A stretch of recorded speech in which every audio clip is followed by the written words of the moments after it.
मुख्यमंत्री योगी आदित्यनाथ की पहल पर 2018 में हुए इन्वेस्टर समिट में 4,68,000 करोड़ रुपए के निवेश प्रस्ताव आए थे, जिसकी पहली और दूसरी के बाद अब जीबीसी 3 होने जा रही है। जीबीसी 3 में 80,000 करोड़ के निवेश प्रस्ताव धरातल पर उतर रहे हैं। लखनऊ पहुंचे प्रधानमंत्री नरेंद्र मोदी ने कहा कि बीते 8 साल में देश सुधारों की राह पर तेजी से आगे बढ़ रहा है। कोरोना काल में भी देश रुका नहीं, वे आगे लगातार बढ़ रहा है। भारत की अर्थव्यवस्था तेजी से आगे बढ़ रही है। यूपी इन्वेस्टर समिट के तीसरे ग्राउंड ब्रेकिंग सेरेमनी को संबोधित करते हुए प्रधानमंत्री ने कहा कि हमारी सरकार रिफॉर्म, परफॉर्म और ट्रांसफॉर्म के रास्ते पर आगे बढ़ी है। यहाँ 80,000 करोड़ रुपए के निवेश पर करार हुए हैं। ये निवेश राज्य में हजारों की संख्या में रोजगार उपलब्ध कराएगा। इससे उत्तर प्रदेश के युवा सबसे ज्यादा लाभान्वित होंगे। इसी खबर में हमारे साथ तमाम मेहमान जुड़ चुके हैं। तारिक खान समाजवादी पार्टी से हमारे साथ में जुड़ चुके हैं। आपका स्वागत है। केसी जैन बीजेपी से। सबसे पहले जी धन्यवाद। केसी जैन जी, आपके पास में आ रही हूँ इसी सवाल के साथ में। ग्राउंड ब्रेकिंग सेरेमनी की मैं बात करूँ, इससे पहले इस पर आपका एक कमेंट में चाहूंगी। क्या लाभ आखिर उत्तर प्रदेश सरकार, उत्तर प्रदेश की जनता को यहाँ पर होने वाला है, युवाओं को होने वाला है? क्योंकि अगर प्रधानमंत्री नरेंद्र मोदी की भी मैं बात करूं तो उन्होंने भी युवाओं को लेकर के ही आज अपना संबोधन भी इस पर दिया है। देखिए, इसके पहले भी जो इन्वेस्टर्स मीट हुई उत्तर प्रदेश में, वो सारी की सारी सफल रही। लगभग 2.25 लाख करोड़ रुपए का इन्वेस्टमेंट उत्तर प्रदेश में आया, जबकि जो एमओयू साइन हुए थे वो लगभग 4.5 लाख करोड़ रुपए के थे। तो जितनी उम्मीद थी उतना तो प्रदर्शन नहीं हुआ। लेकिन इसके पहले जिस प्रकार से समाजवादी पार्टी सरकार में जो इन्वेस्टर्स कन्क्लेव उन्होंने किया, वो जाकर के मुंबई में किया, दिल्ली में किया और दुबई में जाके किया। उनको उत्तर प्रदेश में कोई ऐसी जगह नहीं मिली, कोई ऐसी सुरक्षित जगह नहीं मिली जहां पे वो इन्वेस्टर्स मीट भी करा पाते। लेकिन माननीय योगी जी की सरकार में 2018 में भी इन्वेस्टर्स मीट हुई और लगभग 2.25 लाख करोड़ रुपए का इन्वेस्टमेंट आया, तमाम सारी कंपनियों से आया।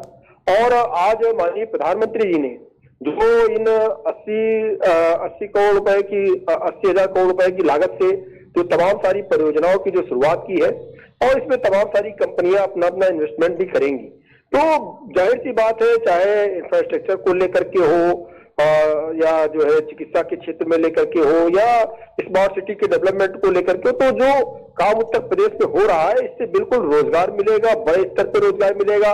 आईटी सेक्टर में लगभग 1 लाख नई नौकरियां जो है जनरेट करने का उत्तर प्रदेश सरकार माननीय योगी जी का उसमें विचार है पूरा, और उसके लिए पूरे आंकड़े कलेक्ट कर रहे हैं किस किस तरीके से हम रोजगार दे सकते हैं आईटी सेक्टर में।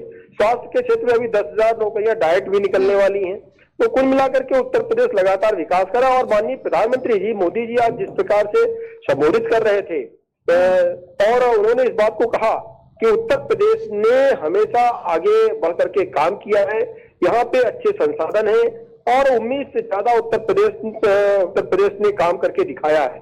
और खास करके कोरोना काल में भी जिस प्रकार से चाहे कोरोना का मैनेजमेंट रहा हो या उसके बाद में प्रदेश के विकास के लिए काम रहा हो, तो माननीय प्रधानमंत्री जी ने भी लगातार तारीफ की है। और बहुत सारी कंपनियों के, चाहे टाटा ग्रुप के रहे हो, अंबानी ग्रुप के रहे हो और कई सारी कंपनियां जो है लगातार उसके जो उनके जो चीफ पर्सन है वो सब इस कार्यक्रम में आए।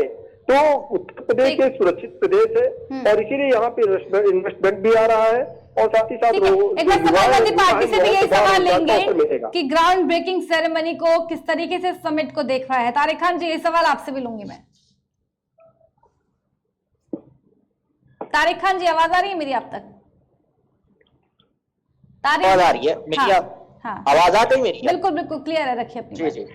तो 60,000 की ग्राउंड ब्रेकिंग सेरेमनी कर दी इन्होंने। मैं उसमें ये जानना चाहता हूं कि उस 60,000 की ग्राउंड ब्रेकिंग सेरेमनी में कितना एम्प्लॉयमेंट जनरेट हुआ? पहला सवाल। जैन साहब बहुत काबिल हैं, कई जगह मेरे साथ रहे डिबेट में, शायद वो इसका जवाब दे सकें। इस 60,000 की 2 ग्राउंड ब्रेकिंग सेरेमनी में कितना? अभी तीसरी वाली में तो कुछ बना नहीं है। ग्राउंड ग्राउंड ब्रेकिंग मतलब शिलान्यास होता है। जब 2018-19 में शिलान्यास हो गया तो उसमें कितनी फैक्ट्रियां कहां किस किस जिले में लगी, उनका नाम बता दे, मैं जाके छू के देख के आऊंगा उनका। अभी जैन साहब ने कहा कि जो पहले दिल्ली मुंबई में सारे जो प्रोजेक्ट हैं वो लगते थे, अभी ऐसा हुआ कि जो हमारे अडानी साहब हैं वो पहली वाली जो समिट थी 2018 में जो हुई थी, उसमें 36,000 करोड़ का वादा करके गए थे कि हम 36,000 करोड़ यहाँ इन्वेस्ट करेंगे। अभी तक 4 आना भी नहीं इन्वेस्ट किया और 60,000 करोड़ जाकर आंध्र प्रदेश में इन्वेस्ट कर दिया, जिसके दस्तावेज मेरे पास है, मैं दिखा दूंगा। ठेका यहां पर लेते हैं, जो एक्सप्रेसवे बन रहा है उसका काम अडानी ग्रुप को दिया गया है। 36,000 करोड़ रुपए अडानी ग्रुप ने वादा किया था, 10,000 करोड़ रुपए का अंबानी साहब ने वादा किया था और 25,000 करोड़ का वादा किया था बिरला साहब ने। जब तक इन वादों का क्या हुआ, इन तीनों लोगों ने, ये बड़े लोग हैं और सरकार के विश्वास पात्र हैं। आरोप नहीं है, सिर्फ जानना चाहते हैं, क्योंकि जो लोग नौकरियां ढूंढ रहे हैं, जब फैक्ट्री लगेगी तभी उनको नौकरियां मिलेंगी। तीसरा मेरा सवाल कि वन डिस्ट्रिक्ट वन प्रोडक्ट का क्या हुआ? क्या ताला फैक्ट्री लगी अलीगढ़ में? क्या पीतल की जहां पर काम होता था वहां पर उसकी फैक्ट्री लगी? क्या जहां पर दरदोजी का काम होता था वहां पर लगी? क्या चूड़ी के लिए फिरोजाबाद जाना जाता था, क्या वहां पर चूड़ी के नए कारखाने लगाए गए? जो वन डिस्ट्रिक्ट वन प्रोडक्ट की बात थी। एक और नया पुराना कॉन्सेप्ट है SEZ, शायद जानते ना हो जैन साहब, बता दूं। स्पेशल इकोनॉमिक जोन होता है जहां पर जो टैक्सेशन होता है वो बिल्कुल ना के बराबर होता है, सरकार हजारों फैसिलिटी देती है। स्पेशल इकोनॉमिक जोन सिर्फ ग्रेटर नोएडा में है, क्यों नहीं यहां पर बना लखनऊ में, और क्यों नहीं बना गोरखपुर में, क्यों नहीं बना बनारस में, क्यों नहीं बना इलाहाबाद में? ये भी जवाब देना चाहिए, क्योंकि स्पेशल इकोनॉमिक जोन ये इसलिए नहीं बना रहे हैं कि वहां से सरकार की टैक्स की कमाई कम हो जाती है, लेकिन जॉब बहुत ज्यादा बढ़ जाती है, लोगों को नौकरियां मिल जाती हैं। अब इन सारे सवालों के साथ साथ एक पहला सवाल जो था उसका जैन साहब ने खुद ही MOU साइन हुआ था 4.28 का। इसी 4.28 के MOU में एक 90,000 करोड़ की कोरिया की कंपनी साइन कर गई थी। उसका भी सवाल चाहूंगा कि वो जो कोरिया की कंपनी थी उसका क्या हुआ? उसने बहुत चर्चा में आया था ये कि 90,000 करोड़ की वो फूड प्रोसेसिंग यूनिट लगाएगी। वो फूड प्रोसेसिंग यूनिट कहां गई, लगी या नहीं लगी? अगर लगी है तो कहां पर लगी है, मैं जानना चाहता हूं, ताकि मैं जाऊं और उसको छू के देखूं कि हाँ यहाँ पर ये फैक्ट्रियां लग गई हैं। एक और सवाल मेरा, एक सवाल ये भी है, अब तक तारिक जी सवाल का जवाब ले ले तारिक जी। हाँ ठीक है, तारिक जी सवाल अभी एक और है, एक सवाल और है केसी जैन जी, एक सेकंड रुकिए, एक सेकंड। आप इन्वेस्टर से कंक्लेव करने दुबई क्यों गए थे? आपको भारत देश में भी कोई जगह नहीं मिली और फैक्ट्रियां नहीं लगी मुंबई में, दिल्ली में। आपने एक भी इन्वेस्टर्स कंक्लेव यहाँ उत्तर प्रदेश में नहीं की। क्यों नहीं की?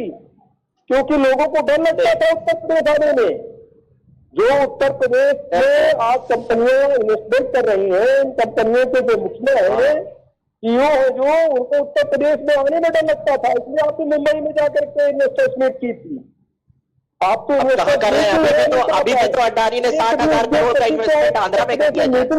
सीधा जवाब दीजिए, घुमाइए। माहौल था, सीधा जवाब आप दीजिए। ऐड कराने के लिए सबको इतने मंत्री कर देते हैं। इन्वेस्टर्स मीट आपने जब दुबई में की थी, कितने मंत्री कितने विधायक अपने बीवी बच्चों के साथ ऐड करने वहां पर गए थे घूमने? आप सिर्फ घूमने घुमाने के लिए, ऐड कराने के लिए इन्वेस्टर मीट हमने दुबई में भी की थी ताकि वहां के लोग आए, और यहाँ पर फैक्ट्रियां में भी की थी, जिससे बहुत से व्यापार आया था। हमारे मंत्री मिनिस्टर विधायक कम से कम दुबई घूम ले इसी बात है। और वो आरोप आपके बुनियाद है, बहरहाल आपने जवाब दे दिया। किसी प्रवक्ता के पास, आपके संबित पात्रा के पास मेरे सवालों का जवाब नहीं है। तारिक जी, सवाल ये भी है, जिस तरीके से केसी जैन जी ने कहा कि कई युवाओं को रोजगार मिलने वाला है, PM मोदी की भी मैं अगर बात करूं तो उन्होंने भी अपने संबोधन में यही कहा कि इस बार जो उत्तर प्रदेश के युवा इसको लेकर के कई लोग इस पर लाभान्वित होंगे, तो क्या समाजवादी पार्टी किस तरीके से इसको देख रही है, क्या कहेंगे इस पर? मुझे एक बात बताइए, आपने कहा कि मेरा घर बन गया, आपका घर बन गया, मैंने कहा अपना घर दिखा दो, आप कह रहे हो नहीं दिखाऊंगा। आप कह रहे हो कि 60-60 हजार के 2 शिलान्यास हो चुके हैं। मैं पूछ रहा हूँ उसकी फैक्ट्रियां कहाँ पर लगी है, मुझे जगह बता दो, और कितना एम्प्लॉयमेंट जनरेट हुआ वो नहीं बता रहे हैं। सीधा सवाल है एकदम।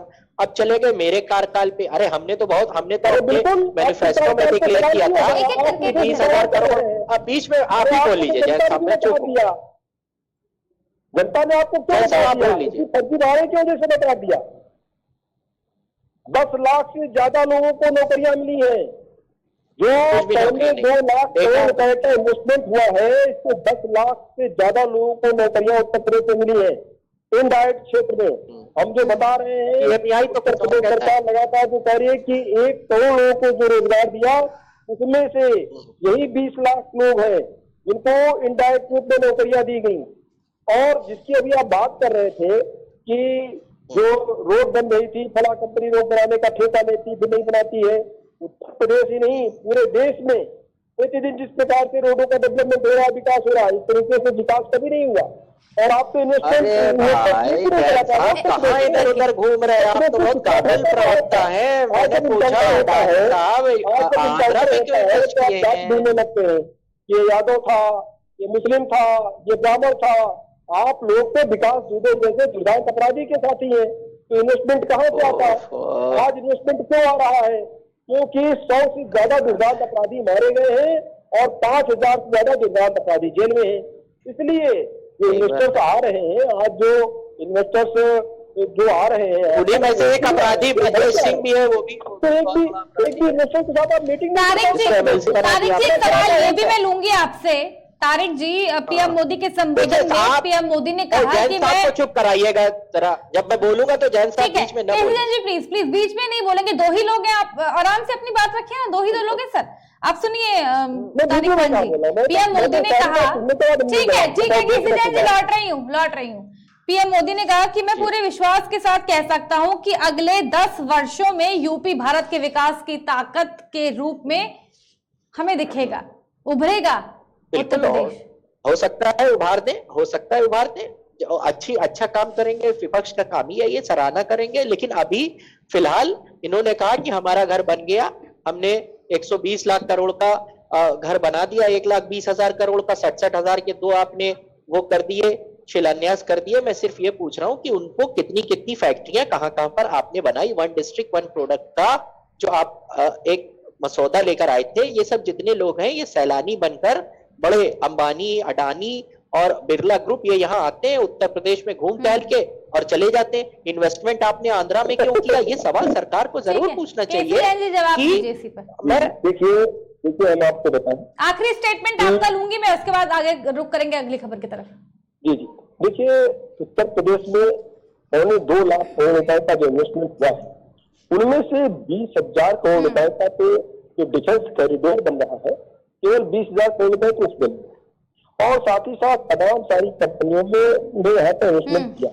दूसरी बात जो इन्होंने सवाल किया कि 1 डिस्ट्रिक्ट 1 प्रोडक्ट का, 1 डिस्ट्रिक्ट 1 प्रोडक्ट का बहुत तेजी से बहुत अच्छा रिस्पॉन्स आ रहा है, और हर जिले में 100 से ज्यादा ऐसे लोगों ने अप्लाई किया है सरकार के लोन के लिए, जो कि बाकायदा उसमें छूट के साथ लोन है, मात्र 4% वार्षिक ब्याज का लोन है, औद्योगिक लोन, और साथ ही साथ उससे बड़ी छूट भी दी जा रही है। और एक व्यक्ति को 10 लाख रुपए का प्रोजेक्ट लगाने के लिए छूट दी गई उसमें, और एक व्यक्ति इस तरीके से 1 यूनिट नहीं, एक ही व्यक्ति 10 यूनिट लगा सकता है। 1 यूनिट के लिए 10 लाख रुपए सरकार उसको लोन दे रही है, और वो भी उसमें सब्सिडी के साथ, बड़ी सब्सिडी के साथ। और रही बात ये कि उद्योगपति क्यों आ रहे हैं, उद्योगपति इसलिए आ रहे हैं कि देखिए हमारे पास जो चीजें हैं, यहाँ पे सस्ता लेबर है, साथ में हम जमीन लोगों को उपलब्ध करा रहे हैं, साथ ही साथ जो एनओसी नहीं मिल पा रही थी, आज हम उनको एनओसी भी दे रहे हैं। और सबसे बड़ी चीज क्या है कि पहले कंपनियों से जिस प्रकार से वसूली होती थी, अगर कोई फैक्ट्री आती थी तो जमीन के लिए, कमीशन के लिए उसमें वसूली होती थी, उसके बाद जब कंस्ट्रक्शन होता था उसमें वसूली होती थी, माल की सप्लाई के लिए वसूली होती थी। तो गुंडा टैक्स भी उत्तर प्रदेश में इस सरकार के पहले समय कम है हमारे पास, आज वो सारी चीजें नहीं है, इसलिए इन्वेस्टमेंट यहाँ पर आज।